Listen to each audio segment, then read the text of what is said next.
യാ റബ്ബ്, എൻ്റെ ഉള്ളിൽ ഇപ്പം എന്താന്ന് മറ്റുള്ളവരെക്കാളും നിനക്കറിയാം. എൻ്റെ മനസ്സിൽ എന്താണ് സംഭവിക്കുന്നതെന്നും നിനക്കറിയാം. പഠിച്ചോനെ, ഇബ്രാഹിം നബിയെ തീയിലേക്ക് വലിച്ചെറിഞ്ഞപ്പോൾ അദ്ദേഹത്തെ നിങ്ങൾ ഒറ്റക്കാക്കിയിട്ടില്ല. യൂനുസ് നബിയെ മത്സ്യം വീങ്ങിയപ്പോൾ അവിടെയും അദ്ദേഹത്തെ ഒറ്റക്കാക്കിയിട്ടില്ല. യൂസുഫ് നബിയെ ജയിലിലടച്ചപ്പോൾ അദ്ദേഹത്തെയും ഒറ്റക്കാക്കിയിട്ടില്ല. ഞങ്ങളുടെ മുത്ത് റസൂൽ സല്ലല്ലാഹു അലൈഹി വസല്ലമ തങ്ങളെയും നിങ്ങൾ ഒറ്റക്കാക്കിയിട്ടില്ല.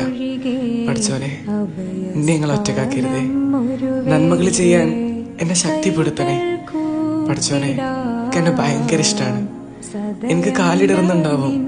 പാപങ്ങളിൽ നിന്ന് മുക്തനായി ഞങ്ങളിലേക്ക് വരും. നിങ്ങളല്ലാണ്ട് ചോദിക്കാൻ എനിക്ക് ആരുമില്ല. എൻ്റെ ആഗ്രഹങ്ങളൊക്കെ നടത്തി തരണേ. എന്നെ സ്വീകരിക്കണേ, വിട്ടുകളയരുതേ. اللهم إني أحبك فأعني على ما فعل ما تحبه وترضاه.